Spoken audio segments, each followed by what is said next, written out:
everybody, I'm Beebs Kelley. Welcome back to another video. Thank you so much for being here with me today. We are going to be looking back at 2023. It brought us one of the most monumental years for the royal family, and the Sussexes were up to lots and lots of shenanigans, but did they accomplish their goal, which one could only assume was to outshine the royal family? Spoiler alert, they failed, miserably. Despite all the nonsense from Harry and the Meg and their repeated attempts to claw the royal family down in an effort to make themselves look better, the royal family endured all of that with such grace and poise, baseless and unsavory attacks that, in other circumstances or with a different set of royals, could have had a really devastating impact. Despite all those accusations, they juggled a season of huge change. So it's time to review some of the most impactful moments from 2023 and see who is thriving and who is not. So just about 1 year ago, we saw Spare hit the shelves. And the Sussex camp really dominated much of the headlines, the speculation, the commentary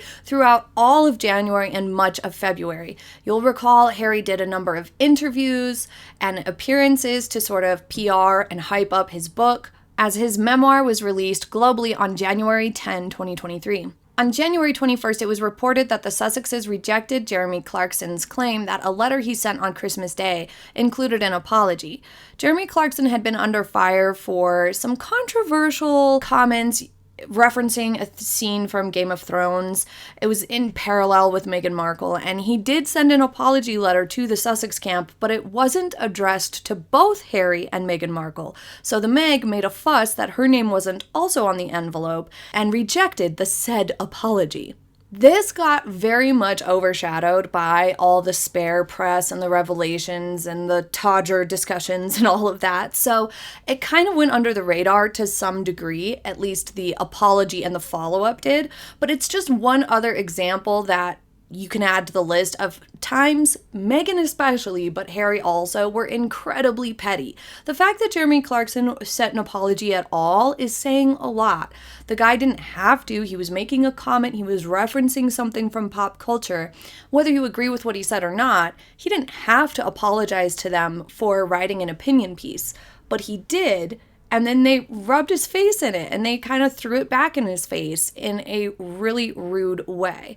Way to show people that an apology will be rejected and used against you, therefore disincentivizing literally anybody else from ever being like, hey, sorry I offended you, Harry and the Meg, because they just want to stay offended. They enjoy being offended. That's the impression that their actions gave at that moment in time. But January was full of so much other more sensational drama. Like the 60 Minutes and the Bradby interviews that he gave, where he tried to pitifully backtrack that he and Meg called the royal family racist. This has been done over and discussed inside out, every which way. They clearly did both imply and endorse, as well as sit by and not correct any headlines or press that was saying Harry and Meghan called the royal family racist. So they did. The facts show, they did accuse the royal family of racist behavior or racism in general. Many people believe that Harry never intended to give off or state in any way, shape, or form, or give any kind of an impression that the royal family was racist or had racists in it, or that there was any sort of race row. That was not Harry's bag. A lot of people believe that was all Meghan's doing and caused a lot of tension within their relationship and their dynamic, and that's part of why there were no further statements made from that point forward. If that's true, then that's super manipulative and uncool of Meghan to do to her husband, just in a relationship sort of an aspect. But regardless, Harry also didn't come out and stand up for his family and reject those claims or clarify his wife's words. He could have done it in a way that didn't betray his wife, so to speak, but also didn't allow that to fly. But he didn't, which is kind of cowardly, because he later waited years to say in an interview, no, that was all the press. Once again, he's choosing a scapegoat and just running with it. This is not working for them, though, because people see through it at this point. Especially, these two refuse to take responsibility. And this interview was one of the biggest moments illustrating the fact that Harry and Meghan will never, and intend to never, take responsibility at all. Also in January, the royal family removed Prince Harry's Royal Highness title from their website, but this was part of the Megxit deal way back when, so this wasn't necessarily news, but many people thought that it may have aggravated Harry further. But meanwhile, the royal family was business as usual in January and largely ignored Spare, which was very, very smart, just like they did with Omid Scobie's book Endgame. Ignoring these things helps to discredit them, because if it's not even worth commenting on, it makes it look even less important.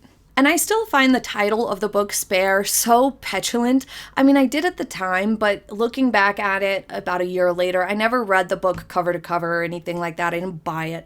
But it's just such a whiny, petulant title to choose. It really didn't do him any favors, even if the content of the book was different. Labeling it Spare and being like, this is what I identify with and sort of things like that, it just gave this really immature impression of him, even just the title alone. It perpetuated the whiny tone from the Sussexes, and that's really what dominated the entire book release. It was a subject of countless parodies and jokes because he was so whiny and petulant and immature throughout the book. He must have thought it would have been some sort of revolutionary or redeeming book to his reputation somehow, but he was wildly off base. If it weren't for Spare, there may not have even been South Park, because although the Netflix thing was terrible and a horrible PR move, Spare took things to a whole different level with the sausages and the other sausages, the smaller bedroom. I mean, he just made himself look like a total wimp and an a-hole on top of it.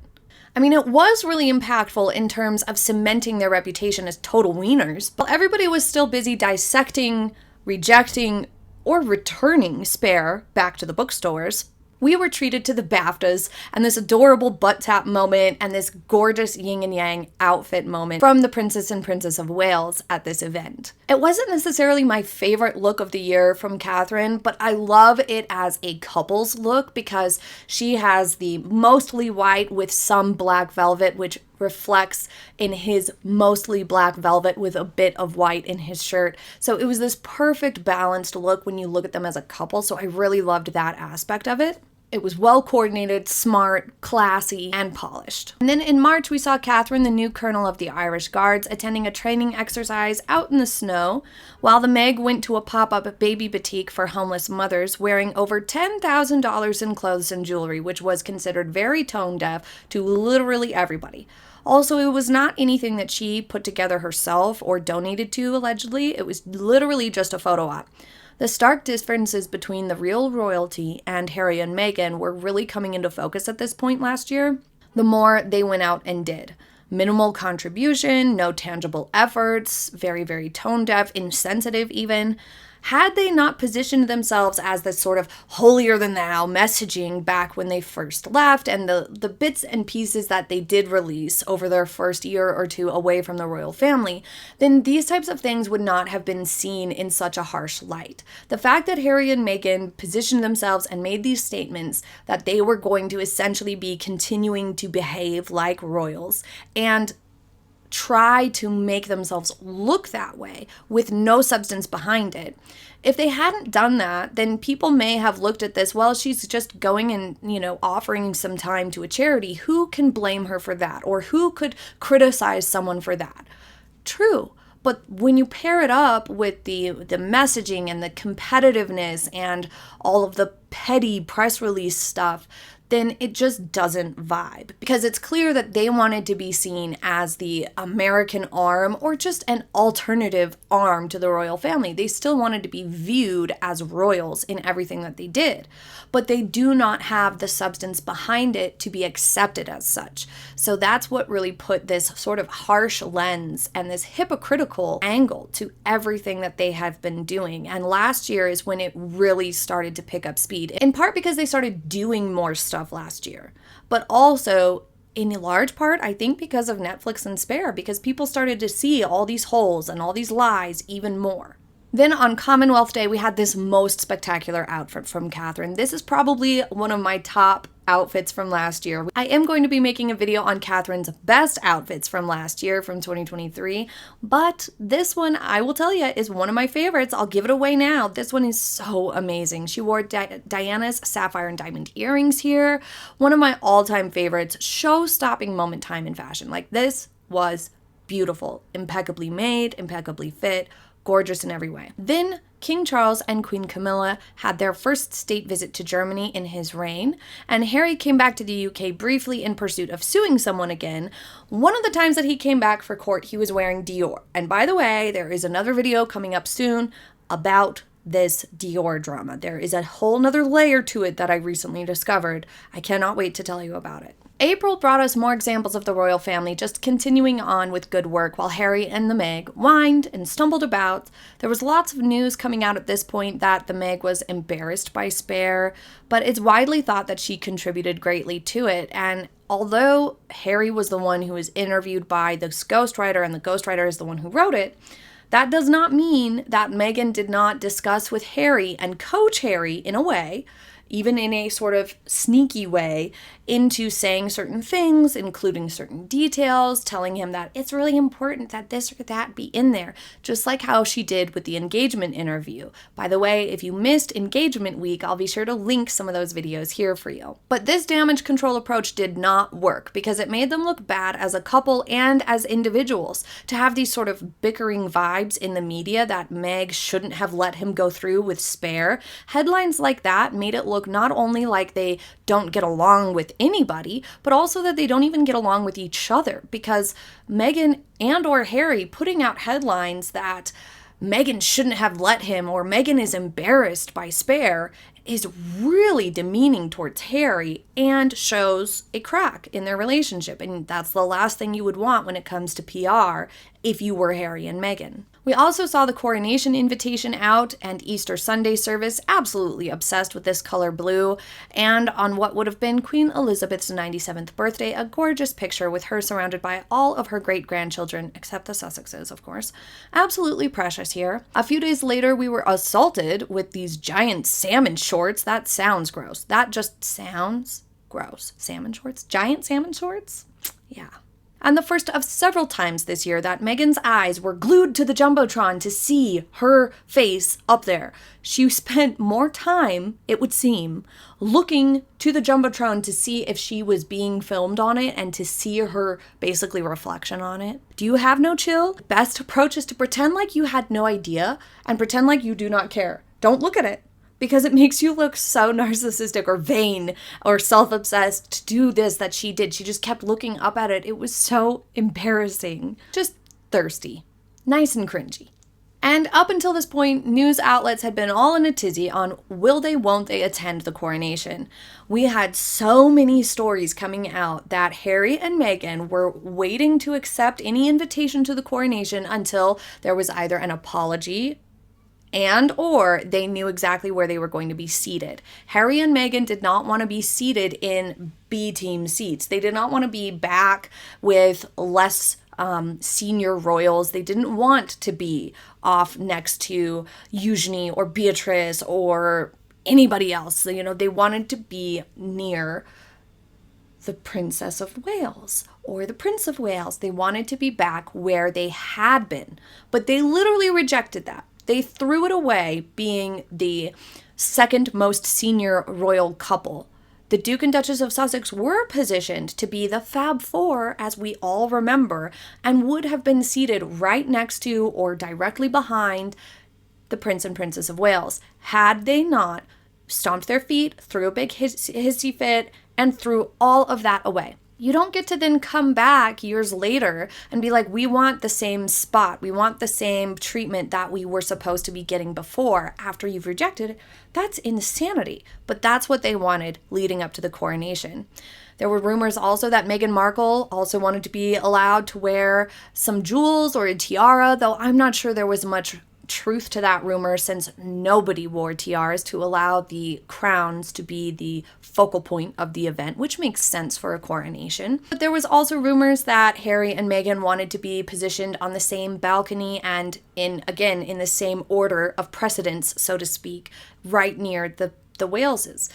Again, that would never happen. They rejected the opportunity to have that sort of status, so why would they expect it now? But it does make sense that Meghan especially wouldn't want to come back to the UK like she did for the Jubilee if she was going to be seated back in that same sort of way. I think both Harry and Meghan were off-put by where they were put for the Jubilee in seats and surprised by it. There's even a clip of Harry sort of being like, are you sure we're over here, or should we trade with these people? Sort of a vibe. It looked like he was trying to confirm, are you serious? This is where we're sitting. So it would make sense that Harry and Meghan did not want to return for the coronation and again be sort of relegated off to the side, so to speak, even though that's what they chose. But regardless, meanwhile, the lease on Frogmore was not renewed, and the headlines were that they were being evicted, which is probably the least ideal way of saying that the lease is not renewed. But regardless, Omid claimed that it was Anne's idea, to which I would say,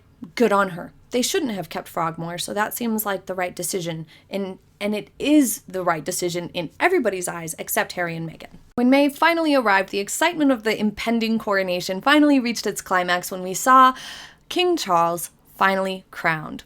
Prince Harry did end up attending for a blip of the ceremony, but some thought that perhaps the Meg wasn't invited at all, or that it was perhaps another my name wasn't on the envelope situation, like it was with the apology note from Jeremy Clarkson.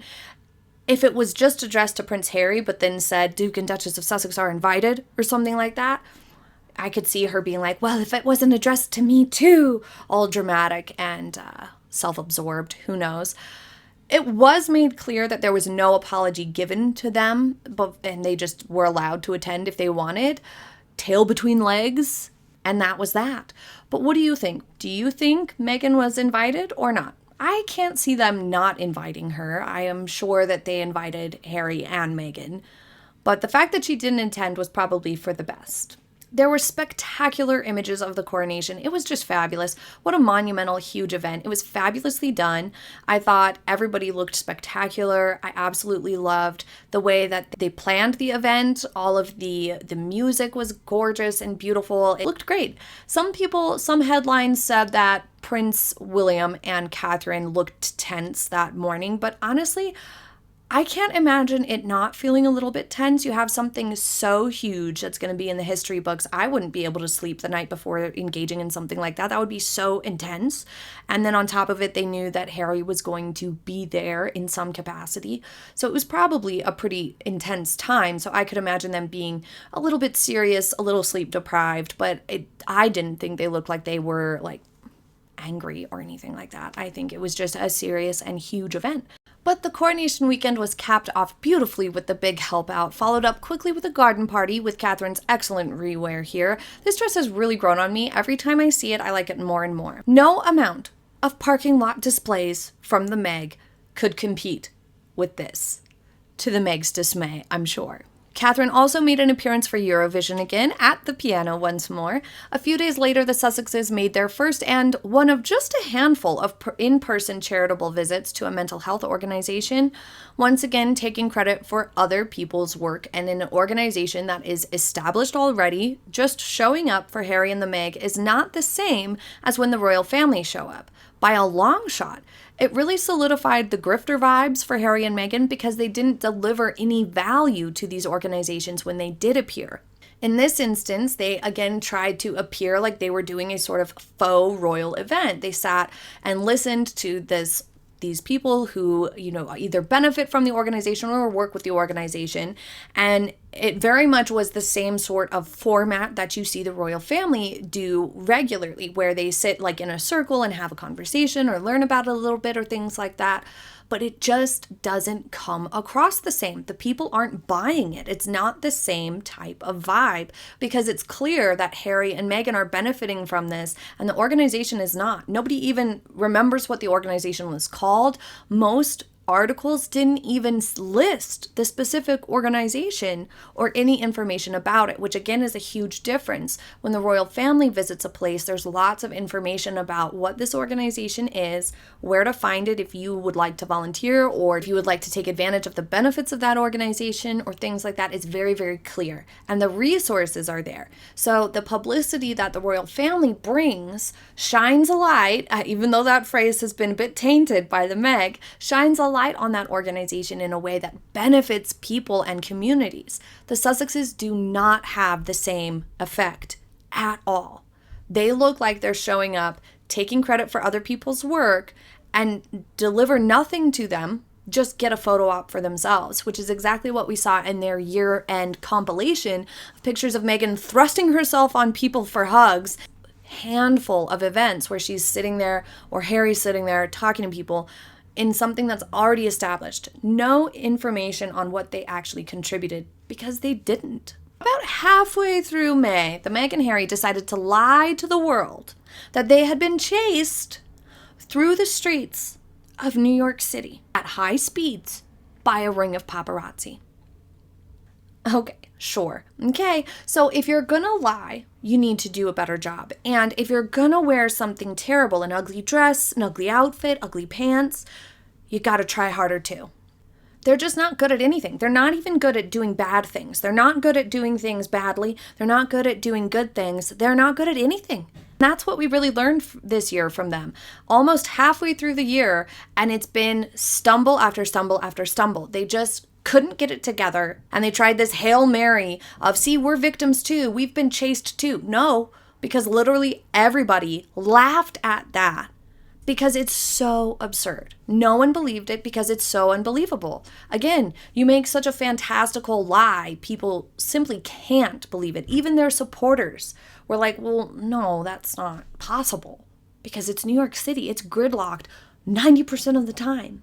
Nobody's going at high speeds anywhere. This is one of those patterns that like more toxic types of people tend to lean into. They tend to tell really fantastical tales or embellish their stories a great deal because they've been around people in the past who feed into it, and they're like, oh wow, that's so amazing, that's so cool. And I could see Prince Harry especially having that happen a lot, where people just believe what he says no matter how fantastical he makes it, no matter how much he embellishes it, because they're a little starstruck by the fact that they're talking to a prince perhaps, or because they know he has a bit of a temper, so they just roll with it, or it's not worth arguing over, it doesn't matter.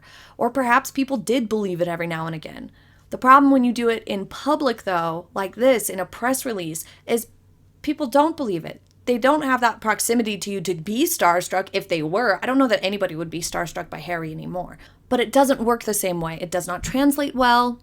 And that's what they tried to do with this car chase, and it made them a literal laughingstock. It was bad. It was really, really bad. But May wasn't going to end on a sour note, as we got to see both Catherine and King Charles and Queen Camilla at the end of May visiting gardens, the perfect springtime event. There was the Chelsea Flower Show and the opening of a new Coronation garden, respectively.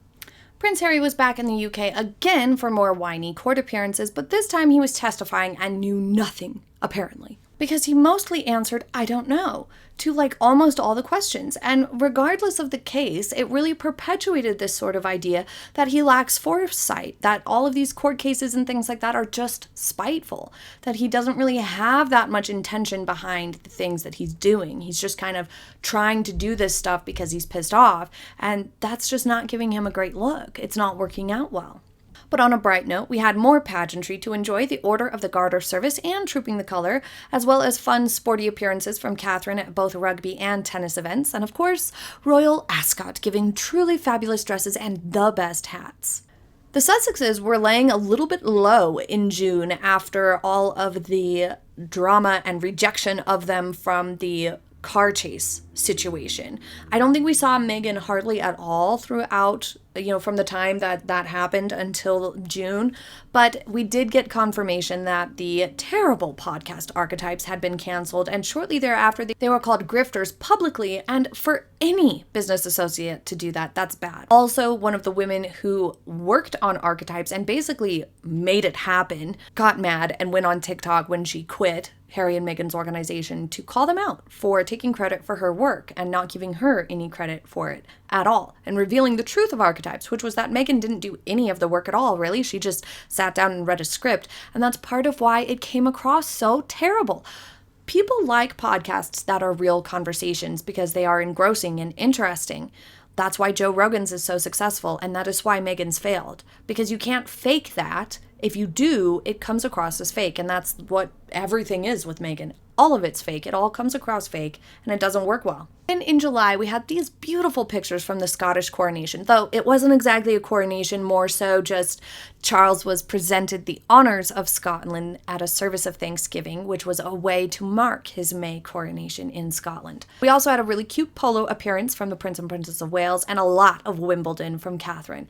She had some of the best outfits. She wore shades of green the whole time. She even brought the kids one of the days. It looked great. The one misstep was that dress that got really wrinkly, but again, it was probably just a bad fabric, maybe a more humid day. Things like that will contribute to that every now and then. But again, people, there's no double standard. If she has one wrinkly day all year, I mean, that's not bad at all. There were only a handful of contrived and odd-looking pictures out of Camp Sussex, as it was clear the backlash was mounting from their Spare, and Netflix capped off with that over-exaggerated car chase. People were seriously over it at this point.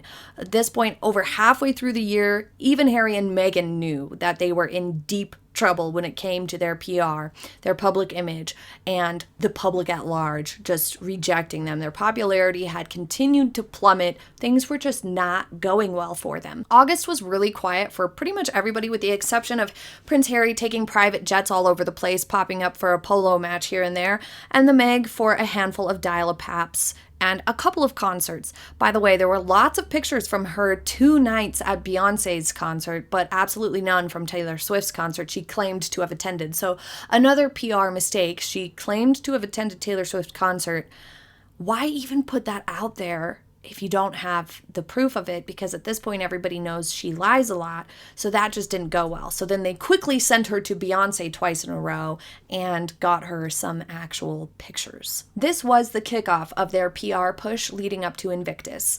Because they had had such a horrendous start to the year, they had to get out and be seen throughout August and early September before Invictus happened. So as bad as it had been throughout the year, I think it did help their Invictus appearances to come off better than they would have had they not been seen before Invictus. So if they had just stayed hidden away and then just popped up out of nowhere at Invictus, there would have been all kinds of dredging up the car chase headlines and all sorts of things like that. It would have just not gone well at all. Not that it went that great, but it would have been way worse for them to just have their first appearances back be at Invictus. It would have taken even more shine away from Invictus. So it was a good PR move in terms of just getting them seen a little bit so that some of those headlines could happen.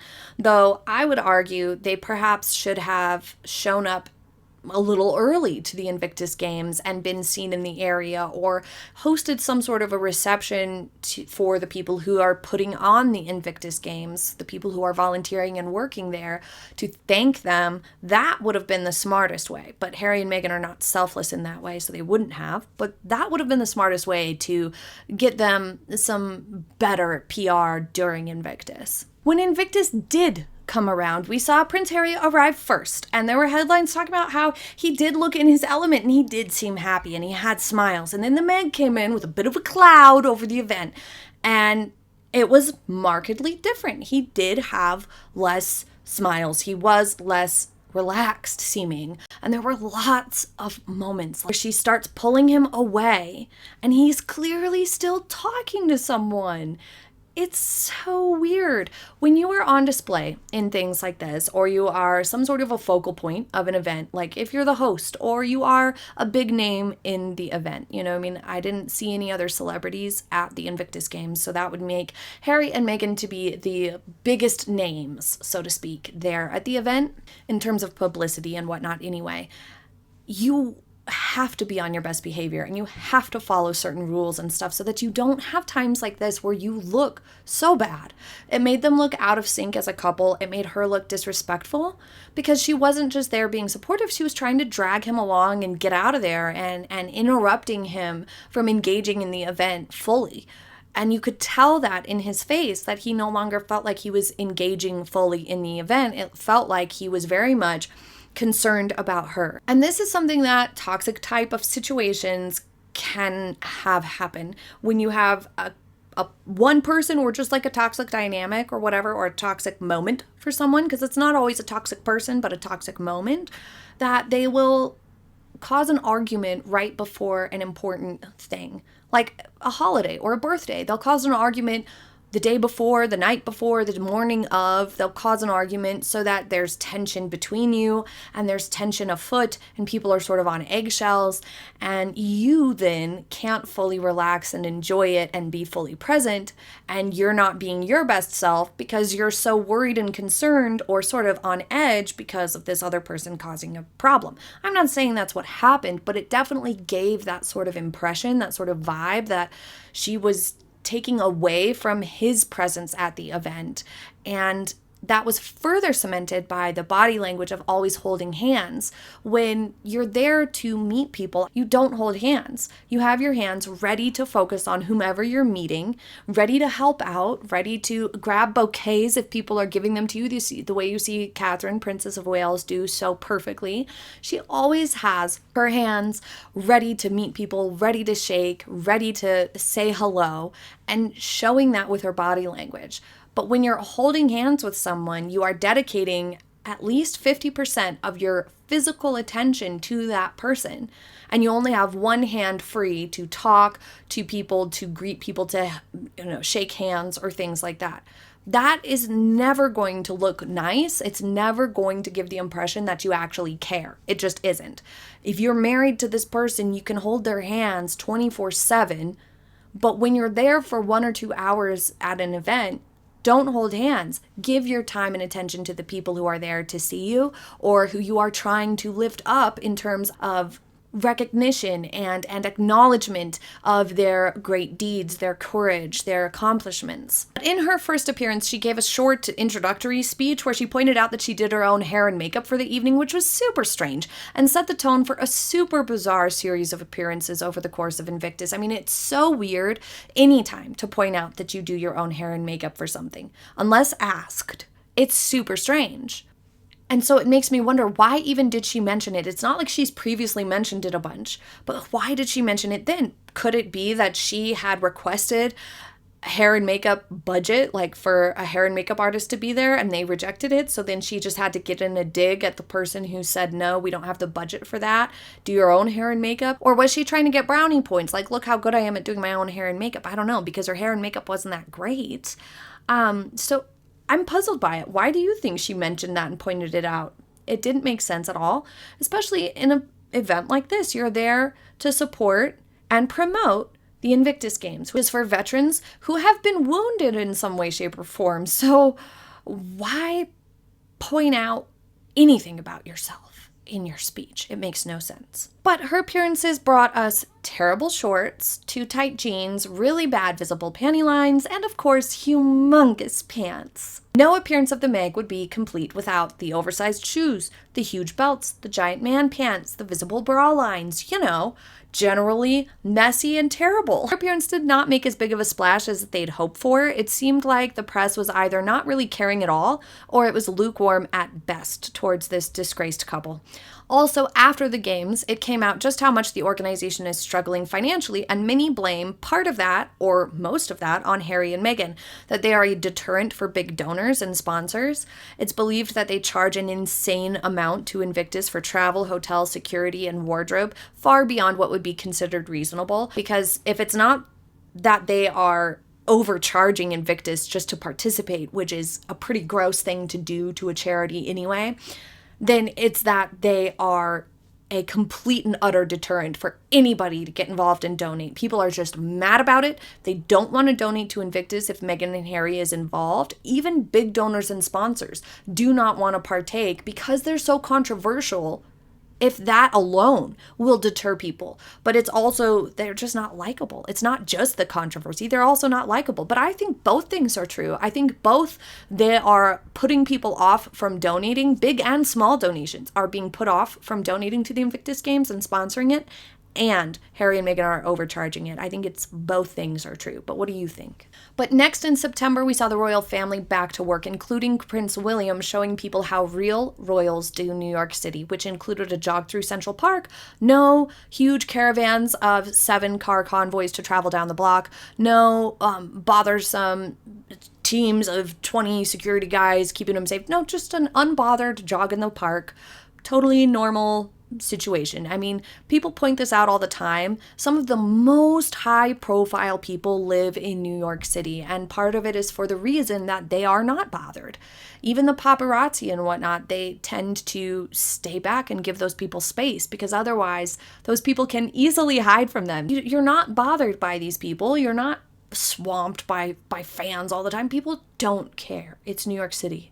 Everybody's busy, minding their own business, getting where they need to get. Everybody has a lot going on. It's a busy, busy place. The busier place you live in, the less people care. So Harry and Meghan trying to argue that they're the most important people there that day and need all this extra security and stuff was completely squashed by Prince William behaving like a normal person in New York City. We also saw King Charles and Queen Camilla's beautiful state visit to France, a smashing success. September was another one of the months that really showed this huge gap between how the two camps are conducting themselves. On one hand, we have this self-important couple who bring excessive amounts of security, cars, private jets, and create events that are empty and self-serving. And on the other, we have the exact opposite. The royal family attending real organizations, being asked to attend events. They are humble and turning the attention outward rather than trying to soak it in themselves. Even Harry with the security battles comes off hugely self-important and self-absorbed. He looks like a spoiled brat who wants to be treated special. It's immature and incongruous to the image that they are trying to sell, because they are still trying to sell this royal image, but yet constantly acting like spoiled, immature brats. In October, Meghan wore one of the most insensitive outfits of all time when they took those 7 cars to travel around the block when they literally only needed to go a few doors down to attend a World Mental Health Day event. At this event, again, it was the World Mental Health Day hosting their event, and Harry and Meghan bought a spot. But they managed, or their talent agency or management company, PR managers, got the articles and headlines to make it seem like Harry and Meghan were hosting this thing themselves, which is not accurate at all.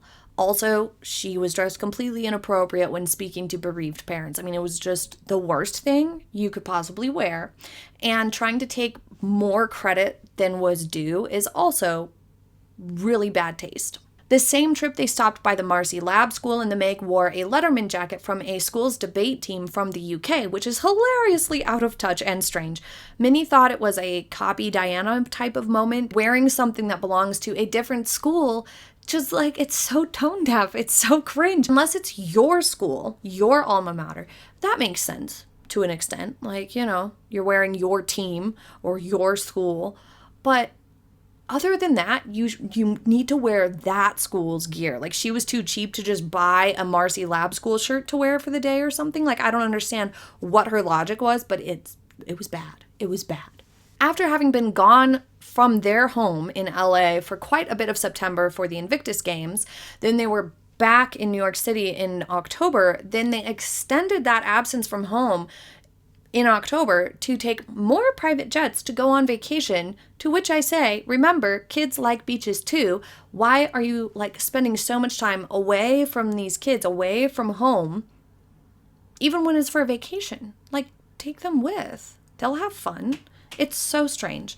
Meanwhile, the real royals held many engagements and looked fabulous. They had huge turnouts and continued to ignore the noise from Harry and the Meg, who began asking to be invited home for Christmas. It's a great demonstration of manipulation on Harry and Meghan's part to release all these Christmas sob stories and to leak all the details of a alleged phone call that they had with King Charles on his birthday as well, all to manipulate the situation in time for Endgame's release. Another example of what they did leading up to Invictus Games, they released a lot of just sort of nonsense PR things or just sort of empty appearances or sightings, so to speak, that were really meaningless just to try to like get in the press a little bit before something else was happening. It's all strategic. It's like chess. And that's exactly what they were doing with the king's birthday phone call and with these Christmas stories, because they knew, full stop, they knew what Omid was going to be putting in the Endgame book, and they had to get something out there in the press to soften the backlash from it. It didn't work. Once again, people saw through it, but they tried. In November, there were many events from the royal family, including King Charles's birthday, which Harry and Meghan tried to make about them, Remembrance Day, and Earthshot, among other appearances, which was polished, beautiful presentations, including the stunning state visit from the Republic of Korea, in stark contrast to the Meg having to be pushed along the red carpet, as she took too long staring into the cameras with her duck face. And you know, I think maybe it actually did get stuck like that. You remember your grandmas would be like, don't cross your eyes, it might get stuck like that. Well, Meghan did the duck face and got stuck like that, I think, because she was still duck facing into the interviewer's forehead in a really awkward and creepy manner. We also saw the Sussexes attend a hockey game where Harry dropped the puck really awkwardly, and Meg once again kept a closer eye on the Jumbotron, waiting for her image to be flashed then on the game itself. Talk about peak embarrassment. I'd say November was one of the worst months for them, but the car chase was pretty bad too. Especially with Omid's book out, though, it seemed like November was just a big letdown.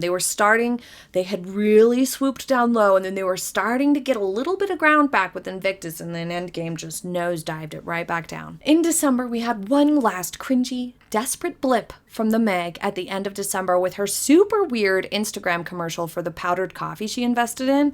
We're going to dive deeper into that in an upcoming video, but it goes without saying that it didn't come across well at all. People laughed at it. It was awful. We saw a glitzy diplomatic corps reception with Catherine re-wearing her look from the royal wedding in Jordan with this sequined Jenny Peckham gown and lover's knot tiara.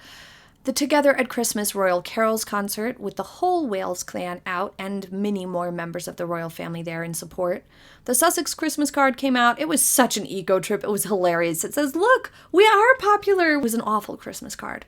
The Wales' card, it's cute. I like it. It's classic. And when it came to the Photoshop accusations, anyone who looked at it for more than 2 seconds could tell there is no Photoshop. So that was really unfortunate. But we'll talk about that again in an upcoming video, though. It is safe to say that the Sussexes had a much less successful year than the royal family. There were a lot of overreactions, desperate media games, releasing videos within a day or on the same day of the royal family in a really desperate attempt to claw some of that headline or get a little bit of that fairy dust for themselves. They very much seem to be overtly after Catherine now. I suppose that's what they say about jealousy consuming you.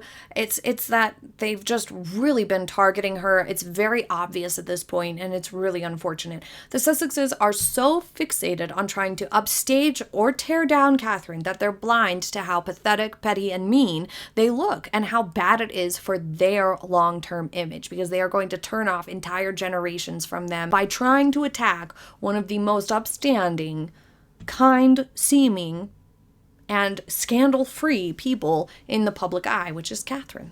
She has been one of the most popular royals for a long time, and in part because so many people can identify with her. She's not pompous. She's not over the top. She doesn't come across as a diva. She comes across as kind. She's doing things that people can identify with, like the early years projects. Moms everywhere, any mom who's ever read a book about childhood development knows she's doing the right thing and that it's really, really important and powerful. So, you know, she doesn't cause problems, and people see that.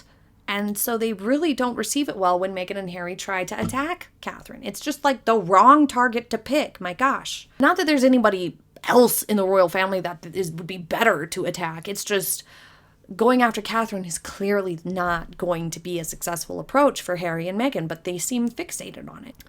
Harry did make a fool of himself with his statement after he was awarded a court win, mentioning dragon slaying being a super silly and once again out of touch choice of words. Just took that and tainted it once again, just made it terrible and laughable by being like slaying dragons, blah, blah, blah. You can't take somebody seriously who behaves this way. You just can't. It's impossible. To cap it all off, they were dubbed the biggest losers of 2023. They were on multiple most hated celebrity lists and had no deals pan out whatsoever. So be sure to come back here after the holidays for a fashion edition recapping Catherine looks recently that we haven't gone over yet here on this channel, as well as some of the dramas. Buckle up, what will happen in 2024? It seems Meghan and Harry are set on trying to figure something out. Thank you so much for joining me for this 2023 recap. I sincerely hope you enjoyed it, and I will see you next time. Have a happy day, everybody. Bye!